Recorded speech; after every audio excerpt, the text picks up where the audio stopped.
Speaking of Jeff Bezos, he also mentions when people say work-life balance, he's like, yeah, I don't believe in work-life balance. I believe in Yeah, work-life harmony. yeah, And I also think of what you just said about giving back. It's almost an all-inclusive adventure for companies anymore. They have to provide, a great culture, but also a culture that demonstrates that giving back to communities or a specific cause.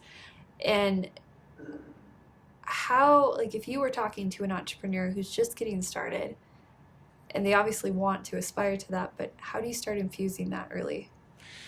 It's a really great question. And the best advice that I actually ever got on that was from, of all people, Mitt Romney, who just won a primary race here in Utah for the Senate. Yeah, he was just here too. Here for this thing? No, he was speaking at a number of events. He was at the Utah Board of Education, so I got to see him keynote there. But before that, he actually had a bunch of, I had a couple people come in to interview after they had lunch with him.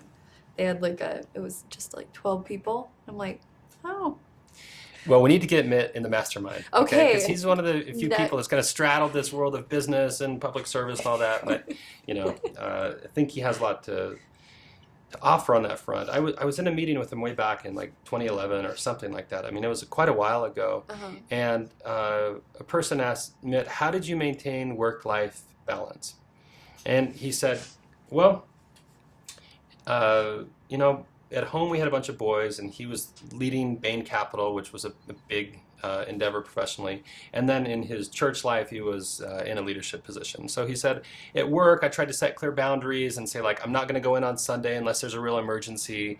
And he always felt like his partners were working more and they needed more of him, and he felt like he was really letting people down. And he said in the church sphere, he felt like he was delegating more than anyone ever had, and that he was gone too often for things, and that there was more that he wanted to do that he couldn't get to, and he really felt like he was letting people down. And at home, he had all these boys, and he said, like, Ann could really use some more help.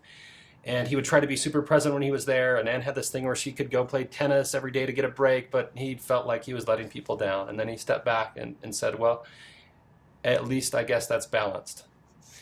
And I don't mean that to be like it's a downer, but I think part of like being an entrepreneur, I said, is I think if you want to be a strong and kind of kind-hearted leader, then you have to get used to feeling pain.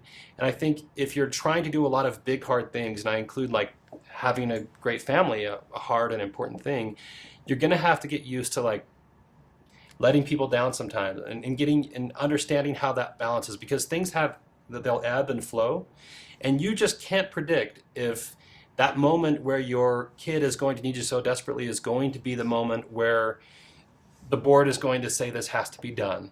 Yeah. And so I think to have your priorities straight is like it's family first, but kind of recognize in the circles that you're in that there are going to be times where you can't do all that you want to do, and some people will feel let down.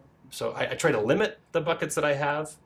I really I haven't figured out how people can really scale themselves like Sir Richard Branson or people like that. I'm not there. I don't know how to do that, so I try to keep it limited to a few small buckets, Mm-hmm. and then recognize that still I'm gonna feel like I'm letting people down sometimes, and I have to be at peace with that a bit. Might be a byproduct of trying, of like being, Yeah.